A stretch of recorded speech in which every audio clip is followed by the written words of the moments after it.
Hello everyone, welcome to my channel alpha knowledge box. ये है part 2 video Kendriya Vidyalaya के class 6 math के second periodic test के sample question paper का। इसमें हम पेपर के सी सेक्शन को डिस्कस करने वाले हैं। पार्ट 1 वीडियो में हमने section A and section B को डिस्कस किया था। अगर अभी तक आपने PT2 के अदर सब्जेक्ट्स के सैम्पल पेपर को नहीं देखा है तो उनकी लिंक आपको इसी वीडियो के डिस्क्रिप्शन बॉक्स में मिल जाएगी। और अगर PT2 में साइंस सब्जेक्ट के आने वाले चैप्टर्स को आप अच्छी तरह से समझना चाहते हैं तो उनकी वीडियोस आपको इसी चैनल के प्लेलिस्ट में मिल जाएगी। Section C, question number 12। Sunita travelled 15 kilometre 268 metre by bus, 7 kilometre 7 metre by car and 500 metre on foot in order to reach her school. How far is her school from her residence. इस question में आपको ये find करना है कि सुनीता का school उसके घर से या रेजिडेंस से कितना दूर है, जबकि वो इतने डिस्टेंस को कवर करती है या ट्रैवल करती है। अगर अभी तक आपने मेरे चैनल को सब्सक्राइब नहीं किया है तो मेरे चैनल को सब्सक्राइब करके मुझे मोटिवेट करें ताकि इसी तरह की वीडियो बनाकर मैं आपके लिए अपलोड करती रहूं। Solution is distance travelled by bus is 15 kilometre and 268 metre.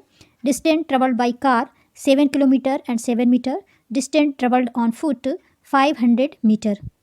यहाँ पर अगर आप इन सारे डिस्टेंस को प्लस कर दें, ऐड कर दें तो आपको डिस्टेंस मिल जाएगा, यानी आंसर आ जाएगा। इसको सॉल्व करने के लिए इन वैल्यूज़ को आप इस तरह से कॉलम में सबसे पहले लिखेंगे। यहाँ पर 2 टाइप की यूनिट्स का यूज़ किया गया है, किलोमीटर एंड मीटर, इसलिए आप एक कॉलम किलोमीटर का और दूसरा मीटर का बनाएंगे। किलोमीटर के नीचे किलोमीटर वाली यूनिट्स को लिखेंगे, डिस्टेंस को लिखेंगे, और मीटर के नीचे आप मीटर वाले डिस्टेंस को लिखेंगे। पहला डिस्टेंस है 15 किलोमीटर एंड 268 मीटर, तो किलोमीटर को आपको यहाँ पर लिखना है और मीटर को मीटर के जस्ट नीचे। सेकंड में 7 किलोमीटर 7 मीटर है, तो 7 किलोमीटर यहाँ पर और 7 मीटर यहाँ पर। यहाँ पर वैल्यू पुट करते समय आपको इस बात का भी ध्यान रखना है कि वैल्यू की प्लेस वैल्यू जो भी हो उसके जस्ट नीचे आपको लिखना है। जैसे यहाँ पर 7 है तो आपको यहाँ इसको नहीं लिखना है, यानी ऊपर वाली वैल्यू 3 डिजिट्स में है जबकि ये वैल्यूज़ 1 डिजिट में है, इसलिए इसको जस्ट 8 के नीचे लिखेंगे। इसी तरह से लास्ट वैल्यू में किलोमीटर में कुछ भी नहीं है, इसलिए इसे एडजस्ट करने के लिए आप यहाँ पर पहले 2 0 लगाएंगे, उसके बाद 500 लिखेंगे। अब इन वैल्यूज़ को आप प्लस कर लीजिए।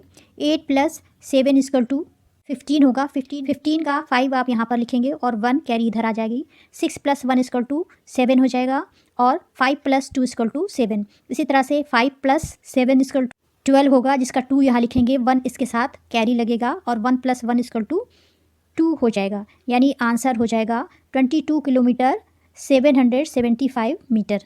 सो total distance between her school from her residence is 22 kilometre and 775 metre. Question number 13। A room is 4 meter long and 3 meter 50 centimeter wide. How many square meter of carpet is needed to cover the floor of the room? इस question में आपको ये find करना है कि एक room है इस साइज़ का जिसके फ्लोर पर एक कारपेट लगानी है, तो इस कारपेट की साइज़ कितने स्क्वायर मीटर की होगी। सोल्यूशन इज़, सपोज़ ये रूम है और ये है रेक्टेंगुलर फॉर्म में, तो length of the room is 4 metre and breadth of the room is 3 metre 50 centimetre. इसको आप 3.50 मीटर भी लिख सकते हैं। Area of carpet equal to length into breadth, चूँकि ये रेक्टेंगुलर फॉर्म में है इसलिए फार्मूला लेंथ इंटू ब्रेथ होगा। लेंथ है 4 और ब्रेथ है 3.50, इसलिए इन दोनों का मल्टीप्लिकेशन करने पर आंसर होगा 14 metre square. Question number 14। Find the area of the figure given below, यानी इस दिए हुए फिगर का एरिया फाइंड करना है जहाँ पर वैल्यूज़ दी हुई हैं हर साइड की 4, 12, 8, 4, 12 एंड 16। यहाँ पर किसी तरह की यूनिट नहीं दी हुई है। इस फिगर को पूरा इस तरह से मेज़र नहीं किया जा सकता, इसलिए इसको 2 पार्ट्स में डिवाइड करना होगा।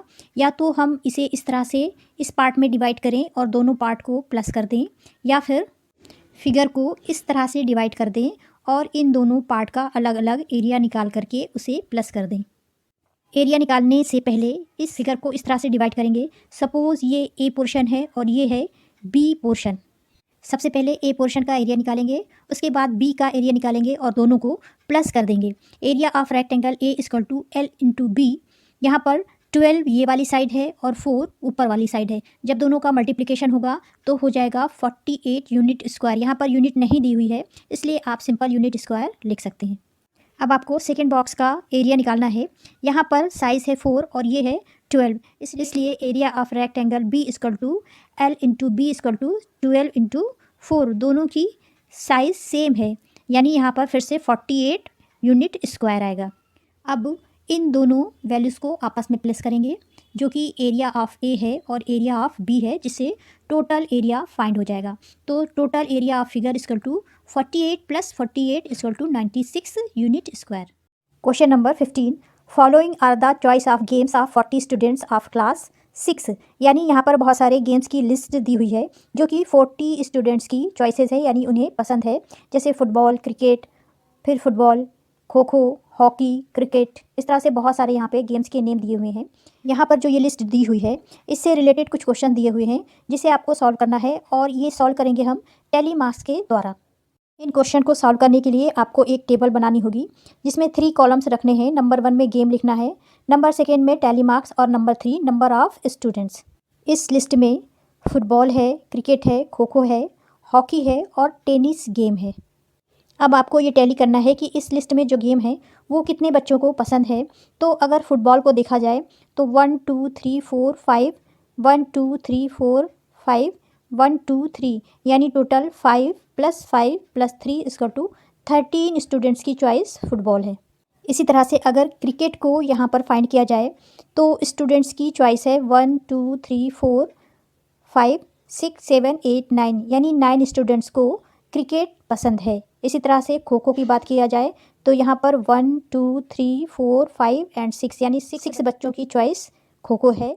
अगर हॉकी को काउंट किया जाए तो 1 2 3 4 + 5 6 7 8, यानी टोटल नंबर ऑफ स्टूडेंट्स की चॉइस 8 है हॉकी के लिए। इसी तरह से टेनिस के लिए 1 2 3 4, यानी 4 बच्चों को टेनिस पसंद है। Question number 1, arrange the choice of games in a table using tally marks, जो कि ये अरेंज हो चुका है, यानी इसका आंसर ये पहले ही सॉल्व हो चुका है। B, which games is liked by most of the student, कौन सा गेम सबसे ज़्यादा बच्चों के द्वारा पसंद किया गया। तो चूँकि यहाँ पर सबसे ज़्यादा वैल्यू 13 की है, इसलिए फुटबॉल होगा। C, which game is liked by minimum number of students, यानी सबसे कम किस गेम को बच्चों ने पसंद किया। तो यहाँ पे सबसे छोटी वैल्यू 4 है, इसलिए आंसर होगा tennis. Question number 16, following pictograph represent some surname of people listed in the telephone directory of a city. Pictograph ऐसा रिप्रेजेंटेशन है जिसमें हम किसी बड़ी वैल्यू को एक सिंबल के द्वारा रिप्रेजेंट करते हैं। जैसे इस पिक्टोग्राफ में ये 1 हैंड 100 पीपल्स को रिप्रेजेंट कर रहा है। जैसे अगर सरनेम खान देखें तो ये 100 पीपल्स को शो कर रहा है, ये 100 को शो कर रहा है, ये भी 100 को और ये भी 100 को, यानी सारे हैंड 100 पीपल्स को शो कर रहे हैं। सिटी की डायरेक्टरी में दिए हुए सरनेम हैं Khan, Patel, Saikia and Singh. Observe the pictograph and answer the following question, यानी ऊपर दिए हुए पिक्टोग्राफ को आपको अच्छी तरह से ऑब्जर्व करना है और नीचे दिए हुए क्वेश्चंस के आंसर देने हैं। Question number A, how many peoples are have surname Roy. यहाँ पर अगर हम रॉय वाले रो को काउंट करें तो 100 + 100 + 100 + 100 इक्वल टू होगा 400। 400 pupils have surname Roy. Question B, which surname appears the maximum number of times in the telephone directory? अगर इस पिक्टोग्राफ में देखें तो सबसे ज़्यादा पीपल यहाँ पे दिखाई दे रहे हैं 100 100 + 100 100 एंड 100, यानी 500 यहाँ पर पीपल्स दिखाई दे रहे हैं जो कि पटेल्स हैं। यहाँ पर पटेल हो जाएगा। Surname appears the maximum number of time in the telephone directory. Next question, which surname appears the least number of time in the directory, यानी कौन सा सरनेम सबसे कम डायरेक्टरी में आया है। चलिए इसे देख लेते हैं। खान 400 टाइम्स आया है, पटेल 500 टाइम्स आया है और रॉय 400 टाइम्स आया है। सैकिया 200 टाइम्स आया है और सिंह 300 टाइम्स आया है। तो इसका आंसर होगा Saikia. Question number D, which 2 surname appears an equal number of time, यानी 2 कौन से ऐसे सरनेम हैं जो equal number of time directory में या पिक्टोग्राफ में दिखाई दे रहे हैं। यहाँ पर खान या फिर रॉय को देखें तो दोनों में 400 पर्सन्स हैं यहाँ पर, यानी दोनों equal number of time directory में दिखाई दे रहे हैं, जो कि डी का आंसर है। Question number 17, Avneet buys 9 square paving slabs, each of inside of half meter. He lays them in form of the squares. यानी अवनीत 9 स्क्वायर पेविंग स्लैब्स को ख़रीदता है जिसकी साइज़ है हाफ मीटर. उन्हें वो इस तरह से स्क्वायर फॉर्म में लगा देता है. यहाँ पर ये एक स्क्वायर स्लैब है. यहाँ पर कुछ क्वेश्चंस दिए हुए हैं जिन्हें आपको सॉल्व करना है. Question number A, what is the perimeter of his arrangement. Perimeter जब हम निकालते हैं तो सारी साइड्स की जो भी वैल्यू होती है उन्हें हम सम कर देते हैं जिससे पेरीमीटर निकल आता है. यहाँ पर अगर हर स्लैब की साइज देखें तो ये half metre half metre half metre यानी टोटल 1.5 मीटर हो गई. इसी तरह से half half half 1.5 metre, half half plus half equal to 1.5 metre and half plus half and half equal to 1.5 metre. अब इन सबको अगर आप प्लस कर देंगे तो आंसर आ जाएगा 6 मीटर. यानी यहाँ पर which is the parameter of his arrangement, तो आंसर हो जाएगा 6 मीटर. क्वेश्चन बी, शारी does not like this arrangement. यानी शारी को इस तरह का अरेंजमेंट अच्छा नहीं लगता है. शी गेट्स हिम टू ले देम आउट लाइक क्रॉस.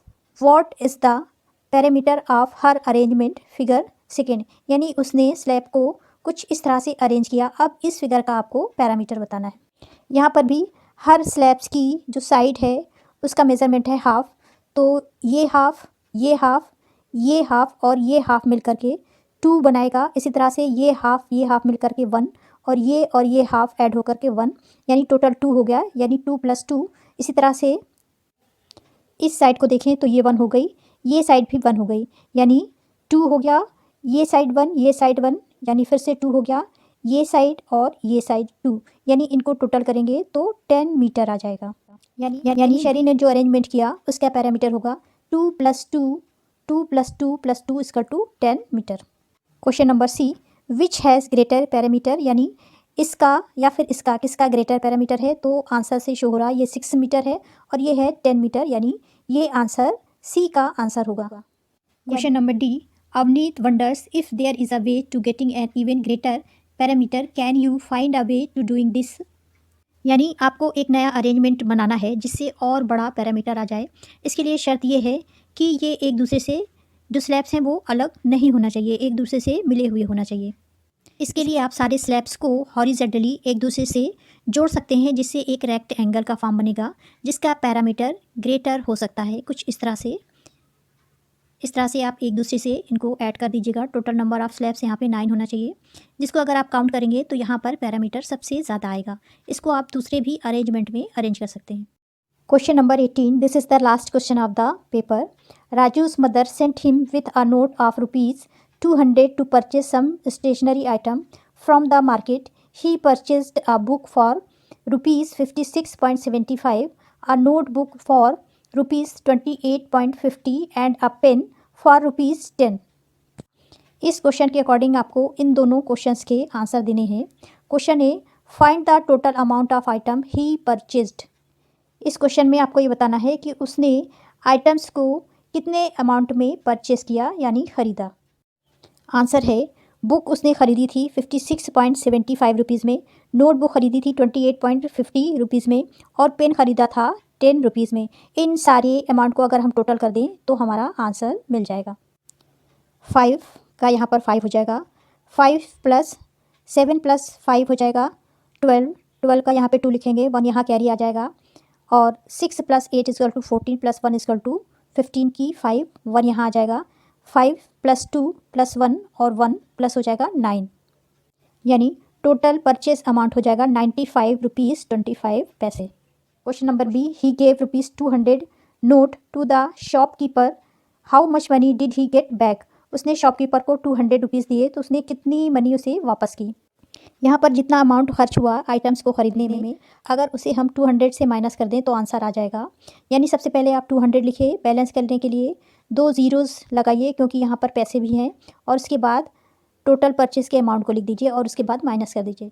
यानी आइटम्स को परचेस करने के बाद टोटल अमाउंट बचेगा 104 रुपीज़ एंड 75 पैसे.